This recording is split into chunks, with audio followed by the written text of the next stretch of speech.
எல்லாரும் பேசுறாங்க, வீர முழக்கத்தோடு பேசுறாங்க. இந்த வீரம் எங்கிருந்து வந்தது, ஏன் வந்தது என்று சொன்னால், நம்முடைய வழிகாட்டியாக நம்முடைய குடும்ப தலைவராக ஏற்றிருக்கிற ஐயா அவர்களுக்கு ஏற்பட்டிருக்கிற வழி.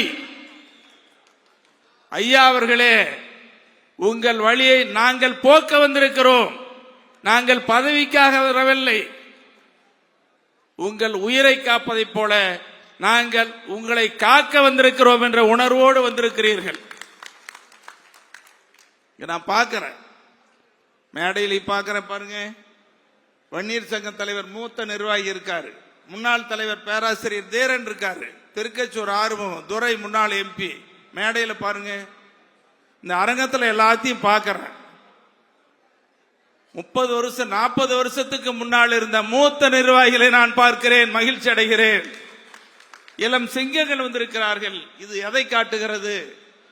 ஐயா அவர்களே, உங்களுக்கு எத்தனை சோதனை வந்தாலும், எத்தனை நெருக்கடிகள் வந்தாலும், அதிலும் குறிப்பாக நீங்க வளர்த்து படிக்க வைத்த ஆளாக்கிய, அமைச்சராக்கிய, நாடாளுமன்ற உறுப்பினராக்கிய உங்க மகனால் வந்தால், ஒரு மகனால் வந்தால், நாங்கள் லட்சோபலட்சம் மகன்கள் இருக்கிறோம், மகன்கள் என்ற உணர்வோடு வந்திருக்கிறீர்கள். உங்களை பார்க்கறதெல்லாம் மகிழ்ச்சியா இருக்கு. மருத்துவர் அன்புமணி யார்? எப்போது இந்த இயக்கத்திற்கு வந்தார்? யாரால் வந்தார்? எண்ணி பார்க்க வேண்டும். பேராசிரியர் தீரன் இருக்கிறார், பூத்த அருள்மொழி இருக்கிறார், நான் இருக்கிறேன். நாங்கள் எல்லாம் 1980 ஐயா அவர்களோட இயக்கத்தில் நுழைந்தவர்கள். இன்று வரையில் இருந்து கொண்டிருக்கிறோம். மருத்துவர் அன்புமணி எப்போது வந்தார்? எப்படி வந்தார்? யாருக்காக வந்தார்? நீங்க வேகமா பேசுறேன்னு நினைக்காதீங்க. என்ன வழிக்காக பேசுறேன்னு கூட இல்லை, எல்லாரும் வேறத்தோட பேசினாங்க. என்ன கட்சியில் இருந்து அடிப்படை உறுப்பினராக நீக்கிறதாக ஒரு செய்தி. நீக்க முடியாது, நீக்கிறதுக்கு அதிகாரம் இல்லை. ஏன்னா மருத்துவரையா அவர்களால், உங்களால் கட்சியின் அடிப்படை உறுப்பினர் நீக்கப்பட்டவர் மருத்துவர் அன்புமணி. நீதிமன்றம் சொல்லிவிட்டது, நானும் சொல்லல, நீதிமன்றமே தீர்ப்பளித்து விட்டது.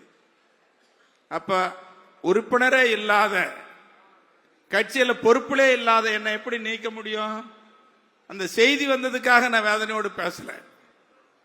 எனக்கு இருக்கிற வேதனை எல்லாம் என்னை நீக்கிய செய்தி என்ற அறிவிப்புக்கு அல்ல, பெற்று வளர்த்து ஆளாக்கி மத்திய அமைச்சராக்கி அழகு பார்த்த உங்கள் தந்தை, எங்கள் இதயமெல்லாம் நிறைந்திருக்கிற ஐயா அவர்களை கொச்சைப்படுத்துகிறீர்களே.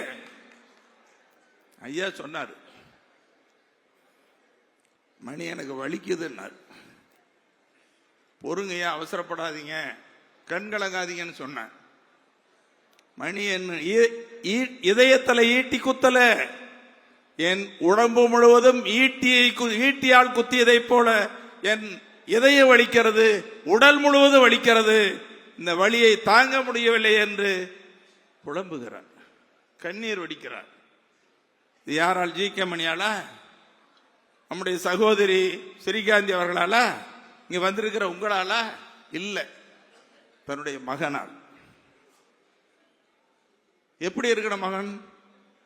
திருக்குறள் நிறைய இருக்குது, சொல்லலாம், சொல்லிக்கிட்டு நேரம் இல்லை.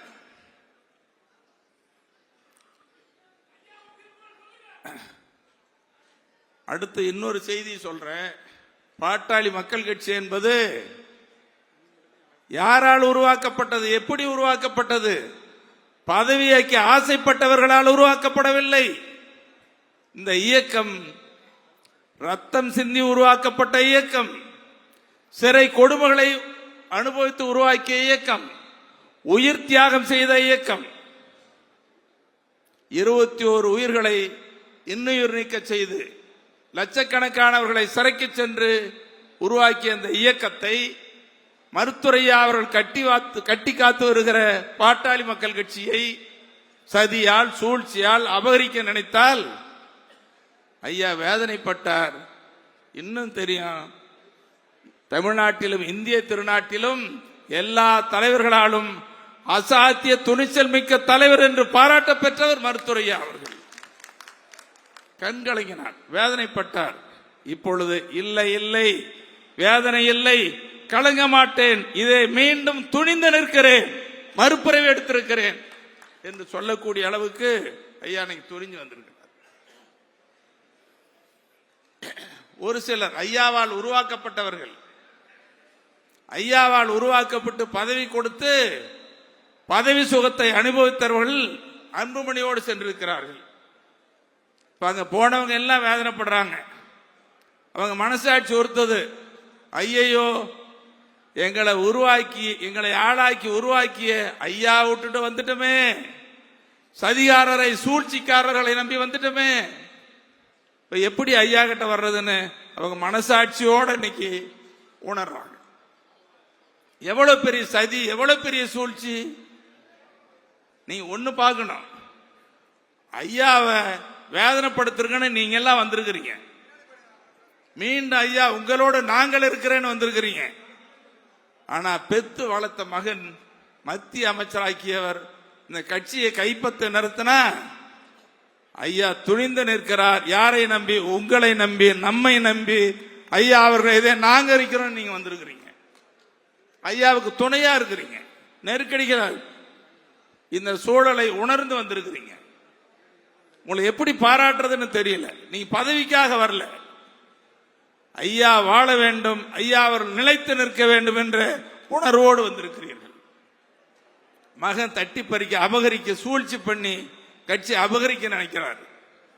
ஐயா அவர்களே, உங்க ஒரு மகன் உங்களை அபகரிக்க நினைத்தால், நான் முன்பு சொன்ன மாதிரி லட்சோப லட்சம் மகன்கள் நாங்களே இருக்கிறோம்னு நீங்க வந்திருக்கிறீங்க.